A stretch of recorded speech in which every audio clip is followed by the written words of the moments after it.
Bien, los procesos de la dirección de proyectos lo que nos van a permitir es el control y gestión del proyecto durante su ciclo de vida, en la aplicación de herramientas, técnicas y habilidades para mantener el proyecto según las restricciones principales, que son alcance, tiempo y costo, calidad, recursos y riesgos. Y cualquier otro que limitan las opciones del proyecto, que ya sería, es un tema de analizar cuáles son las restricciones propias de cada proyecto, ya que cada proyecto es único.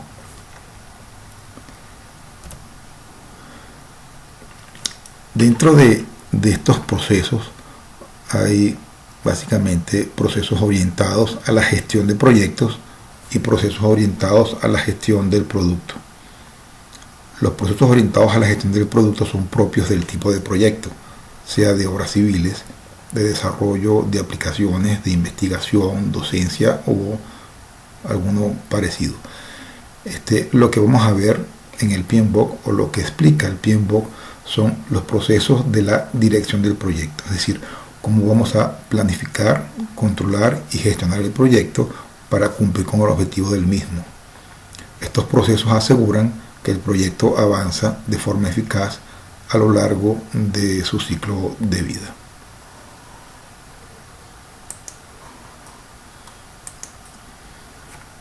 Los grupos de procesos son 5. Partimos del grupo de procesos de inicio, aquellos procesos realizados para definir un nuevo proyecto o una nueva fase de un proyecto existente al obtener la autorización para iniciar el proyecto o la fase. Hablamos de los grupos de procesos de planificación, que son aquellos requeridos para establecer el alcance del proyecto, refinar los objetivos y definir el curso de acción requerido para alcanzar los objetivos del proyecto. Hablamos del grupo de procesos de ejecución, que son aquellos procesos realizados para completar el trabajo definido en el plan de dirección de proyecto, a fin de satisfacer las necesidades específicas. Es decir, la ejecución, una vez que el plan se aprueba, vamos a colocar recursos para completar las tareas y obtener el resultado esperado del alcance del proyecto. Después hablamos del grupo de procesos de monitoreo y control, que son aquellos procesos requeridos para rastrear, revisar y regular el progreso y el desempeño del proyecto, para identificar áreas en las que el plan requiera cambios y ajustes para iniciar los cambios correspondientes. Hablamos de los grupos de procesos de cierre, que son aquellos procesos realizados para finalizar todas las actividades a través de todos los procesos a fin de cerrar formalmente el proyecto. Implica hacer los informes técnicos, informes financieros, informes de auditoría y dejar documentado cómo culminó el proyecto, cuál fue el éxito, cuáles fueron las lecciones aprendidas. Eso es lo que queda documentado, que va a servir de valor agregado para otros proyectos que se realicen en la empresa.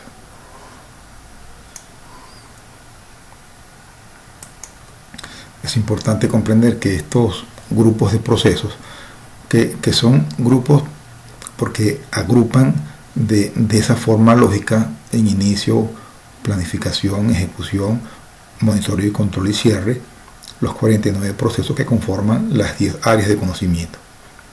Entonces estos procesos se realizan de manera simultánea durante el ciclo de vida del proyecto. Por ejemplo, podemos ver que el proceso de monitoreo y control comienza justo en el inicio del proyecto y culmina justo con el final del proyecto. De esta manera aseguramos que todas las actividades que se realizan durante el ciclo de vida del proyecto son controladas. El proceso de planificación comienza también al inicio del proyecto y termina poco antes del final del proyecto. Lo que quiere decir esto es que las actividades se van ajustando. Uno hace un plan y ese plan se va ajustando en la medida que las actividades se van completando. Recordamos que hay actividades que probablemente no comiencen en la fecha esperada, no culminen en la fecha esperada o no consuman los recursos planificados. O sea, habrá que hacer ajustes constantes, de tal manera que todos estos procesos se realizan de manera simultánea. Yo no hago la planificación y el control lo hago aparte. Sencillamente controlo la planificación, controlo la ejecución, controlo el inicio, controlo el cierre, de tal manera que estos procesos se ejecutan de manera simultánea. Además de estos grupos de procesos, tenemos las áreas de conocimiento. Son 10 áreas de conocimiento definidas para la necesidad de aplicar en los procesos las prácticas, las entradas, las salidas y las herramientas que las componen. Las 10 áreas de conocimiento son las siguientes.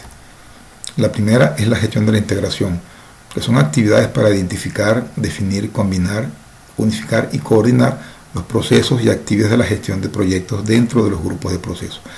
Básicamente uno entiende la integración como que el proyecto nace con un acta de constitución y termina con un cierre del proyecto. Y que en el medio de esos dos extremos están un conjunto de procesos que deben planificarse, controlarse y ejecutarse. De tal manera que mantenemos esos procesos integrados y cuando se impacte el alcance, vemos cuáles son las consecuencias en otras áreas de conocimiento del proyecto. Hablamos después de la gestión de alcance, que básicamente incluye todo el trabajo requerido para garantizar que solo se realizará el trabajo requerido para completar el proyecto con éxito. Hablamos de la gestión del cronograma, que incluye colocar las actividades para elaborar ese alcance en el tiempo, de tal manera que la gestión del cronograma incluye los procesos requeridos para administrar la finalización del proyecto en la fecha esperada.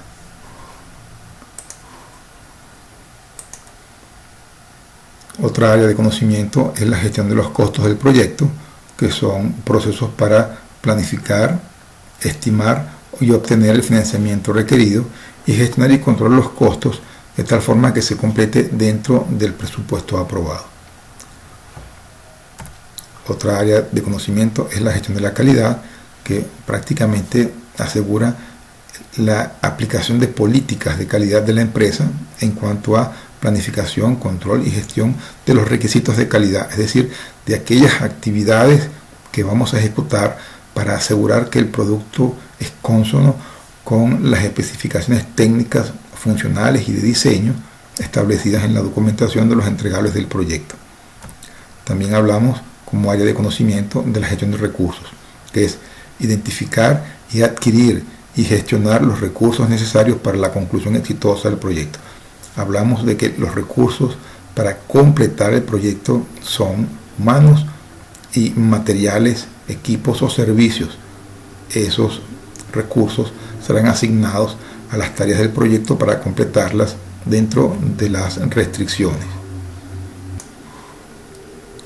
Tenemos otra área de conocimiento que es la gestión de las comunicaciones, que es garantizar que todos los involucrados reciban la información que necesitan en el momento que la necesitan, en el formato que la necesitan. Entonces debemos garantizar esa planificación, el plan de comunicaciones.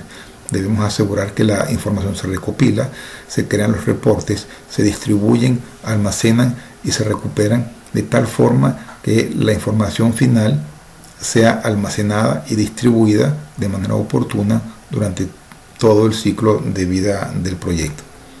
Hablamos también de la gestión de los riesgos, ya que el proyecto por definición es un producto que no existe y que hay cierto nivel de incertidumbre en la ejecución o la planificación del mismo. Entonces, la gestión de los riesgos es esa gestión de esa incertidumbre, es planificar la gestión, identificación, análisis, planificación de respuesta e implementación y monitoreo de esos eventos y esas actividades para asegurar que el proyecto va a terminar dentro de sus restricciones. Hablamos también de la gestión de las adquisiciones, que tiene que ver con la compra de productos y servicios que necesita el proyecto cuando estos están fuera de la empresa y necesitan ser contratados.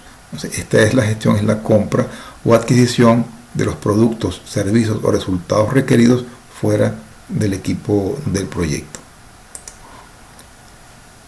Finalmente, hablamos de la gestión de los interesados, que es identificar aquellos grupos personas u organizaciones que pueden afectarse de manera positiva o negativa por el resultado del proyecto. Debemos tener claro sus expectativas, analizarlas y cuál es su impacto en el proyecto. Desarrollar estrategias adecuadas para que cada uno de los interesados participe de manera adecuada en el proyecto. Partimos de que un proyecto dura probablemente un año, 8 meses, tal vez incluso más de un año, y que los interesados, que son aquellos individuos que han tenido requerimientos en el proyecto, puede que al final ya no estén, hayan sido reemplazados por otras personas y tal vez no están alineados con los requerimientos como fueron identificados al comienzo del proyecto. También puede ser que el interesado pierda la comunicación o la prioridad que tiene el proyecto y entonces deja de participar, no asiste a las reuniones o hace demasiados cambios en los requerimientos que ha descrito al comienzo del proyecto. De esta manera entonces es muy importante asegurar una gestión adecuada de todos los interesados en el proyecto. Esos grupos de procesos y áreas de conocimiento tienen una relación como la mostrada en esta tabla, y de esos 49 procesos se han distribuido de esta forma. 2 procesos son de inicio, 24 procesos de planificación, 10 de ejecución, 12 para monitoreo y control y 1 para el cierre. Eso da 49 y vamos a tener la oportunidad de verlos todos en detalle y vamos a ver cuáles son sus entradas, herramientas y salidas, cuál es la razón de ser de cada uno de esos procesos dentro de la planificación, control y gestión de proyectos para culminar con éxito el objetivo del proyecto.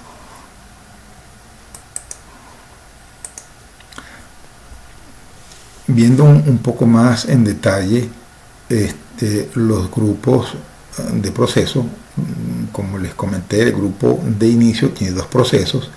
Básicamente, uno de ellos es el desarrollar el acta de constitución del proyecto y la identificación de los interesados. Entonces, la salida de inicio tiene 2 productos importantes que salen de cada uno de estos procesos. En las láminas que vamos a ver más adelante, vamos a encontrar procesos que tienen esta línea punteada y procesos que no la tienen. Los procesos de línea punteada pertenecen al área de conocimiento de integración. Es una forma de comprender las leyendas de lo que vamos a ver más adelante, porque los procesos de integración son los únicos que consideran la integración con el resto de las áreas de conocimiento. Cuando vemos el proceso de alcance o de calidad o de comunicación, vamos a ver que los procesos que lo conforman son propios de esa área de conocimiento, mientras que en integración hacemos énfasis en que todas las áreas de conocimiento están relacionadas, y es aquí donde tenemos la oportunidad de dejar eso documentado y registrado. Ahora bien, si bien son 2 procesos los que se realizan en el grupo de inicio, ciertamente hay actividades propias de este grupo de procesos, como por ejemplo la selección de los proyectos dependiendo de las necesidades del negocio, las prioridades. Hay que comprender el caso de negocio, determinar activos y cultura de la empresa, dividir los proyectos en fases, establecer los riesgos iniciales, igual que los requerimientos iniciales, los objetivos, la elaboración de un acta de constitución y la asignación de un gerente de proyecto, que va a ser el individuo que ordena y estructura este proceso de inicio. Es importante entender que el rol principal en la elaboración del acta de constitución se lo lleva el patrocinador. El patrocinador es el individuo que promueve o genera los fondos para el proyecto.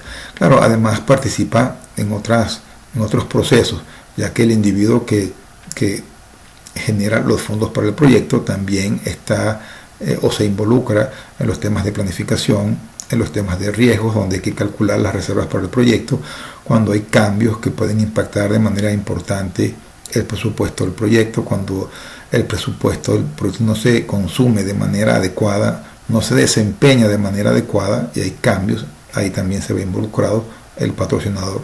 Es un rol muy activo dentro del proyecto. Identificar involucrados en las estrategias de control, la elaboración progresiva de la estimación del tiempo, el costo y el plan del proyecto. Elaborar un plan del proyecto a alto nivel. ¿Qué significa eso? Hacer una estructura desagregada de trabajo a alto nivel, hacer estimaciones por órdenes de magnitud. ¿Qué significa eso? Hacer estimaciones de manera análoga y paramétrica, ya que la estimación ascendente parte de los paquetes de trabajo y en este momento no tenemos los paquetes de trabajo porque los paquetes de trabajo se hacen durante la planificación. Así que esta planificación a alto nivel en el inicio del proyecto se hace a través de estimaciones de órdenes de magnitud, que son estimaciones análogas y estimaciones paramétricas. Al final lo que tenemos es una aprobación del acta de constitución, que es lo que nos va a permitir continuar con el proyecto en lo que quede de sus fases. El contenido de un acta de constitución básicamente son los puntos que están más abajo. Es el propósito o la justificación del proyecto, objetivos medibles y criterios de éxito. Cuando hablamos de objetivos medibles hay que ponerlos en números. Es decir, si queremos hacer una obra civil, eso debe tener metros cuadrados. Si vamos a hablar de un sistema de información, debe tener la cantidad de funciones y sus especificaciones. En esta acta de constitución tendremos los requisitos a alto nivel, tenemos una descripción a alto nivel de ese alcance que se va a entregar, hablaremos de los riesgos a alto nivel, cronogramas, hitos o fechas que tengamos claros en este momento del proyecto, un resumen del presupuesto, una lista preliminar de interesados conocidos hasta la fecha en la que hacemos el acta de constitución, requisitos de aprobación, quién aprueba, quién es el cliente, si hace falta un comité o cuál es la persona que decide si lo que se está haciendo es lo que se espera. Habrá también un gerente de proyecto, nivel y autoridad que este individuo va a ejercer durante el ciclo de vida del proyecto y quién es el patrocinador o quienes autorizan el acta de constitución. Esta acta de constitución sugiere que tenga este contenido.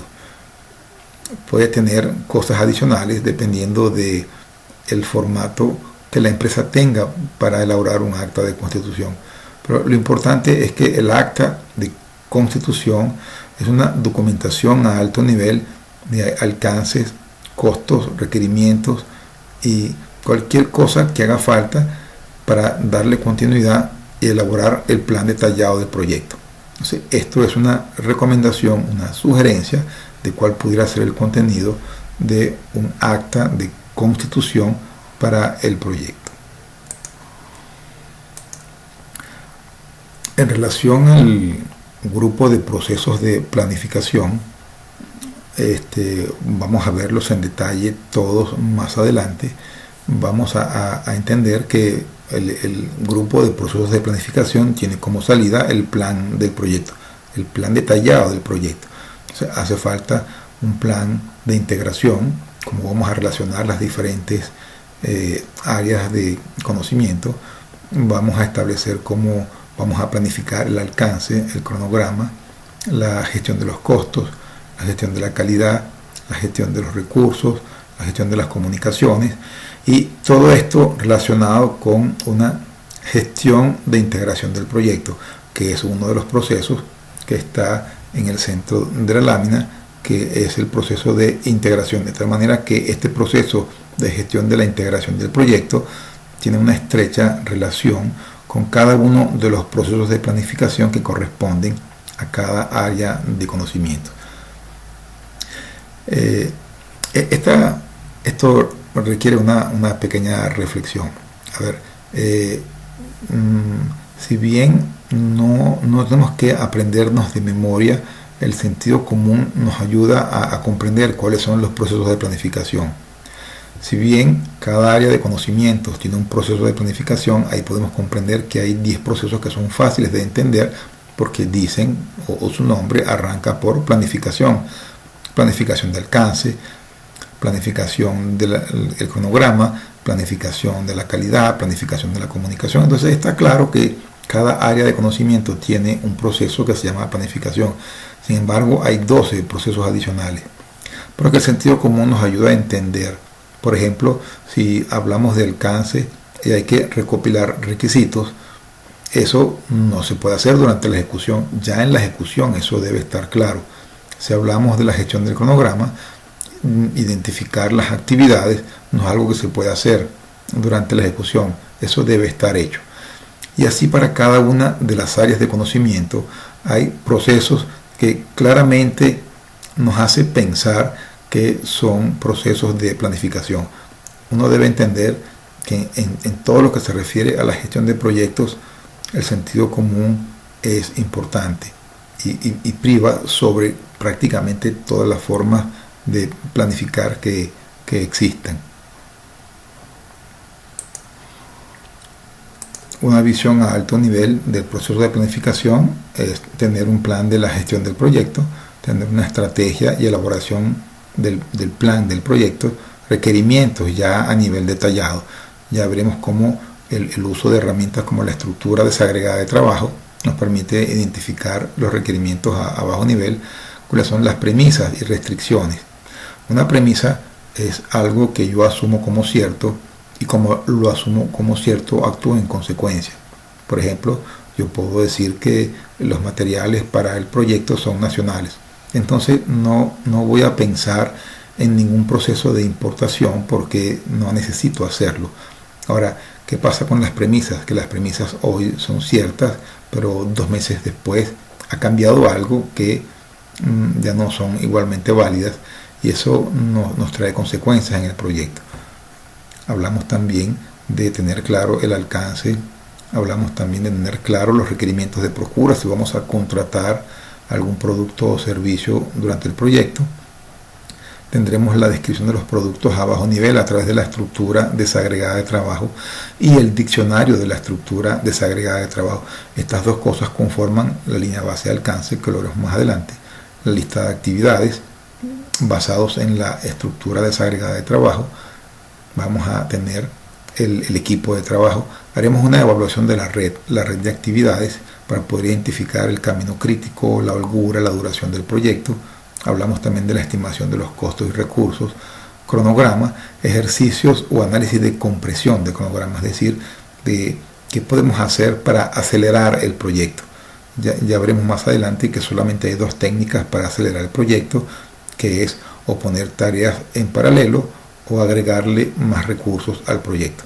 Ya veremos cómo aplica cada una de estas herramientas para adelantar el proyecto.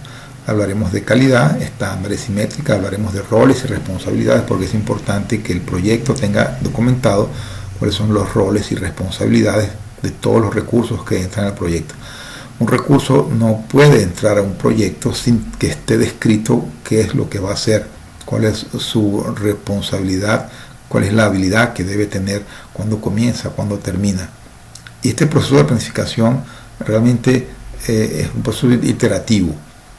Uno puede pensar, bueno, ¿cuándo me detengo de planificar? ¿Cuándo puedo solicitar la aprobación del plan del proyecto y guardar una primera línea base? Ya hablaremos sobre eso más adelante. Hablaremos también de un presupuesto nuevo, porque ahora que hemos identificado un detalle mayor, probablemente los costos también sean mayores. Entonces, o pueden ser menores, depende de la estimación que hayamos hecho en el acto de constitución. Entonces deberíamos asumir que el presupuesto identificado, ahora que está clara la planificación del proyecto, podremos entonces ignorar el que estaba en el Project Charter y conservar el que esté en el plan del proyecto. Es importante entender que entre los costos o el presupuesto del proyecto no solamente es el costo de materiales y mano de obra, también está el costo de la calidad, también está el costo de los riesgos a través de las reservas, también tenemos el costo de la calidad, porque lograr la calidad del proyecto cuesta plata. Todo esto no es que haga costoso el proyecto, es que el proyecto tiene un presupuesto y todas estas cosas deben estar incluidas. Ese plan se aprueba y entonces se realiza una reunión formal, una reunión de arranque del proyecto, que lo que hace es formalmente dar por iniciada la ejecución del proyecto, en donde están los principales roles, asegurando de que lo que ellos dijeron y participaron en el plan se cumple de acuerdo a los compromisos adquiridos en el plan del proyecto. El proceso de ejecución son 10 procesos que tienen que ver con la incorporación de recursos a las actividades planificadas para que se ejecuten.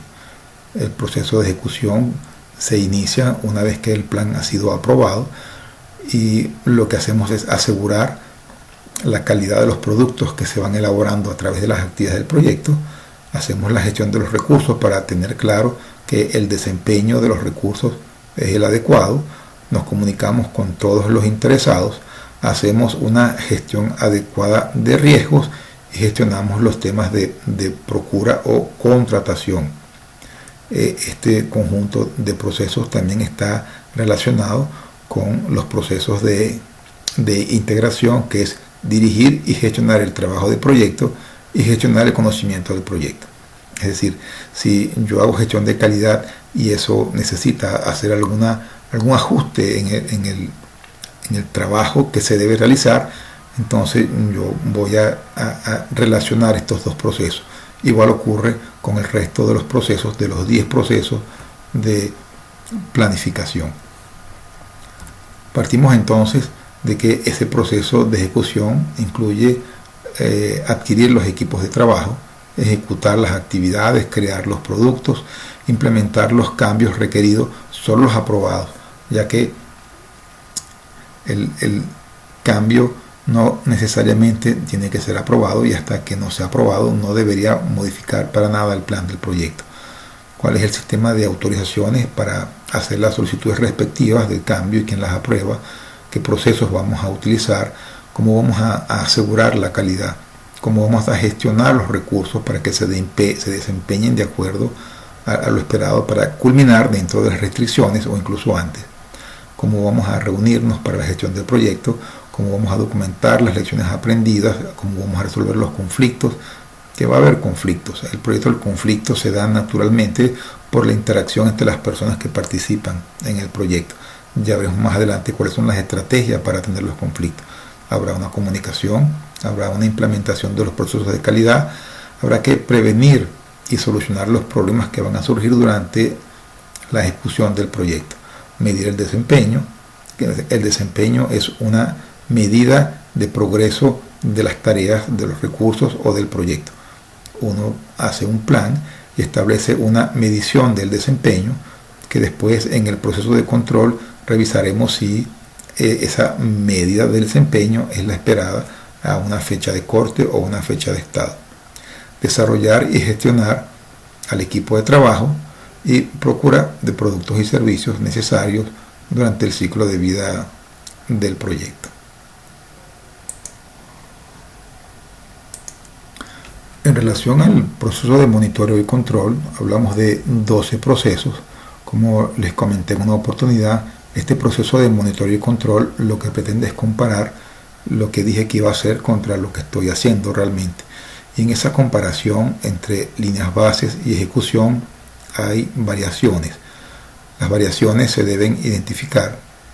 Se debe reconocer la causa que genera las variaciones y corregirla. En ese sentido, podemos entender que hay una gestión del alcance, porque el alcance puede variar, un proceso de monitoreo del cronograma, de los costos, de la calidad, de los recursos, de las comunicaciones, de los riesgos, de las adquisiciones, de los interesados, y que la variación en cada una de estas áreas de conocimiento se centralizan en dos procesos del área de integración que tiene que ver con el monitoreo y control del trabajo del proyecto, y realizar el análisis integrado de cambios. Realizar el análisis integrado de cambios es el proceso que consolida o garantiza que todas las áreas de conocimiento son analizadas cada vez que hay una variación. Por ejemplo, si yo estoy aquí en la gestión de costos e identifico una variación dependiendo de la herramienta que estoy utilizando, esa variación yo la analizo de cara a el resto de las áreas de conocimiento. Eso es un poco en lo que consiste el proceso de monitoreo y control, que lo veremos más adelante en detalle para todos los procesos de este grupo de procesos. Entre las actividades tenemos analizar el desempeño. El proceso de monitoreo y control se nutre del valor de desempeño que se genera en la ejecución.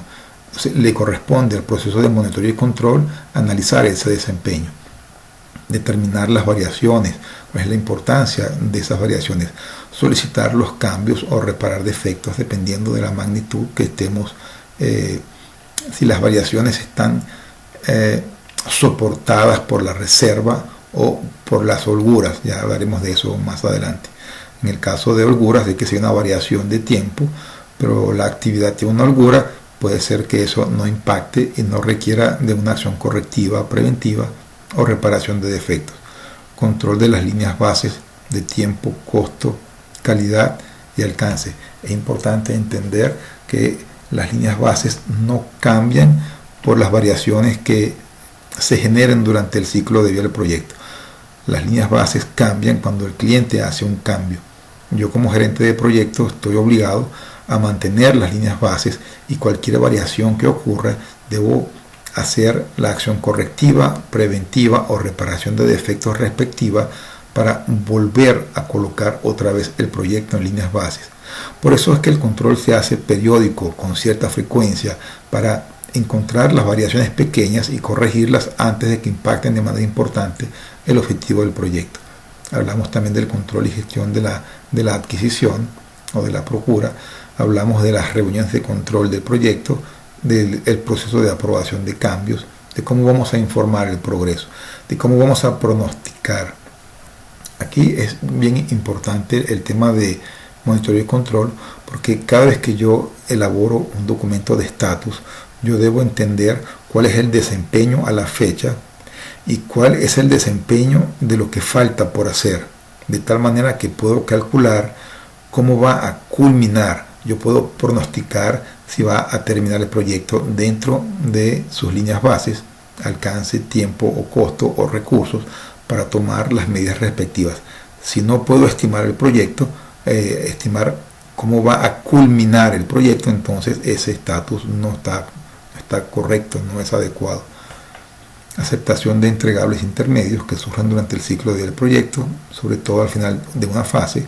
Auditar riesgos, ya que los riesgos, que son eventos que pueden perjudicar o beneficiar el proyecto, varían en el tiempo. No solo varían en cuanto a impacto, sino que hay riesgos que tienen fecha a partir de la cual ya no impactan el proyecto, y durante el proyecto van a aparecer riesgos nuevos. Vamos a administrar las reservas de tiempo o reservas de dinero para mitigar riesgos conocidos o riesgos desconocidos. Ya veremos ese detalle más adelante. Obtener la aceptación formal de los productos entregables, identificar la necesidad de replanificar o de ajustar el plan del proyecto. Es importante aquí entender que, si bien cambiar una línea base solo ocurre cuando un cliente hace un cambio que es aprobado, hay empresas en las cuales, incluso aunque no se guarde una línea base, sino que hay que cambiar una fecha de comienzo, una fecha de fin, por algún ajuste necesario, hasta eso necesita de un comité. Todo depende de la cultura de la empresa en relación a la ejecución del proyecto. También dedicar tiempo a la calidad y a las herramientas de calidad. Todo esto es parte del monitoreo y control que vamos a ver en detalle más adelante. El último grupo de procesos es el proceso de cierre. Tiene un solo proceso, que básicamente es cerrar el proyecto o la fase. Esto Como les comenté, es un proceso que se inicia una vez que el producto del proyecto es aceptado. Mientras no esté aceptado, continuamos con el proceso de ejecución y monitoreo hasta que eso avanza de manera progresiva hasta que el producto es aceptado por el cliente. Esa aceptación parte de que el alcance ya fue completado, pero todavía no ha terminado el proyecto porque debe ser cerrado. El proyecto no termina con la aceptación del producto, debe ser cerrado. O sea, hay que hacer el cierre de la fase o del proyecto, elaborando la documentación que hayamos establecido, confirmar que todos los requerimientos fueron alcanzados, obtener la firma de aceptación del producto por parte del cliente, documentar las razones de culminación distinta a la esperada para que quede como lección aprendida para otros proyectos dentro de la empresa, documentar el proyecto, cerrar contratos, hacer los pagos finales, facturas, liberación de fianzas, aceptación del producto del proyecto, informe final, almacenar la información, asegurar la satisfacción del cliente, documentar lecciones aprendidas y liberar los recursos. Claro, la liberación de los recursos es algo que ocurre durante todo el ciclo de vida del proyecto. Es importante que el recurso se libera cuando la actividad que ha realizado generando un producto es aceptada por el cliente. Yo no puedo liberar un recurso cuando el recurso termina su tarea y dice, bueno, ya terminé, ahora me voy. Es mejor que espere a que el cliente valide el resultado de esa actividad y diga que está conforme. De lo contrario, el recurso se va a ir, el cliente hace ajustes a ese entregable y ya no tenemos el recurso disponible. De tal manera que hay que comprender que el recurso se libera cuando el producto realizado por ese individuo en una actividad es aprobado. Bueno, y celebrar también es una buena actividad. Una vez que ha culminado el proyecto, entonces procedemos a celebrar el éxito de haber terminado el proyecto, logrando la satisfacción del cliente.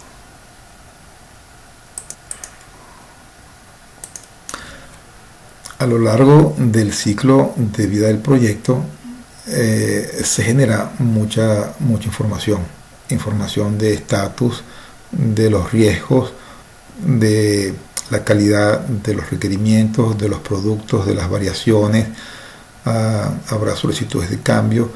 Aquí es importante entender que toda esta información tiene que ser almacenada en un lugar en donde los responsables pueden acceder a esa información.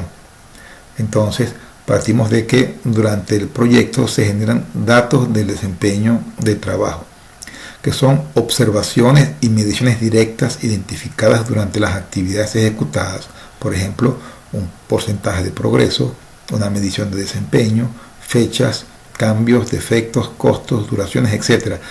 Es decir, toda esta información que representa el desempeño del trabajo debe documentarse y debe mantenerse en una herramienta. Con esta información del desempeño, con estos datos del desempeño, yo sigo un proceso de información, es decir, voy a analizar si ese desempeño era el esperado o hay variaciones, y entonces esos datos de desempeño recopilados en los procesos de control se analizan de manera integrada con base en las relaciones de todas las áreas de conocimiento. Por ejemplo, el estado de los entregables, el estado de la implementación de las solicitudes de cambio, estimaciones hasta la conclusión del proyecto. Entonces, con datos del desempeño, yo lo analizo y genero información. Y esa información debe generar unos informes de desempeño del trabajo, que es la representación física o electrónica de la información de desempeño del trabajo, planteamiento de incidentes, emprendimiento de acciones correctivas, preventivas o reparación de defectos, de tal manera que está 100% documentado lo que ocurre en el proyecto. Esto yo lo traigo a colación en principio por dos razones. Primero, esto está en el PMBOK de esta manera, y vamos a encontrar también durante los 49 procesos que hay datos en las entradas hay información, en las herramientas hay análisis de la información o el desempeño, y en las salidas hay reportes con información de la interpretación de ese desempeño. Vamos a ver cómo eso se comprende más claro cuando tengamos un proceso que estemos analizando de cada una de las áreas de conocimiento.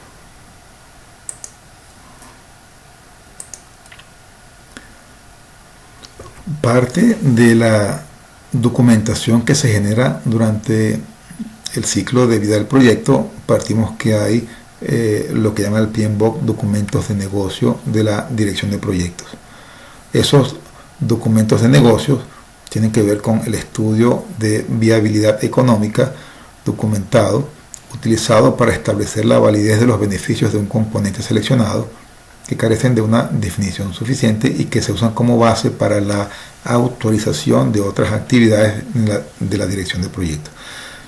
Es importante entender que todos los proyectos deben tener un caso de negocio, que en ese caso de negocio se identifica cuál es el valor que ese proyecto le entrega a la empresa. Yo como gerente de proyecto debo tener acceso a este caso de negocio. Yo debo entender cuál es el valor que el proyecto le agrega a la empresa y que si mi gestión durante la fase de inversión del proyecto no es eficiente, puedo llegar a arruinar el caso de negocio. Por eso es importante que yo tenga muy claro de qué se trata este documento del negocio del proyecto. Por otro lado, también tenemos una obligación de hacer un plan de gestión de beneficios. Explicación documentada que define los procesos para crear, maximizar y mantener los beneficios proporcionados en un proyecto. Les habré comentado anteriormente que como gerentes de proyecto, nosotros en principio tenemos la obligación de terminar el proyecto dentro de una serie de restricciones que hemos establecido con el cliente. Es decir, el cliente quiere el proyecto a más tardar en una fecha determinada, bajo un presupuesto determinado y con una calidad especificada en la documentación del proyecto. O sea, ahora mi responsabilidad sería, en el peor de los casos, cumplir con esas especificaciones. En el mejor de los casos debo terminar en menos tiempo, debo terminar en menos costo y debo terminar con más calidad dentro del presupuesto.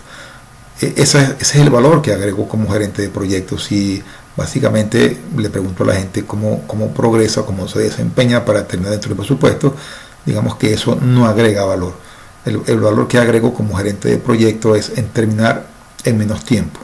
Claro, pero a ver,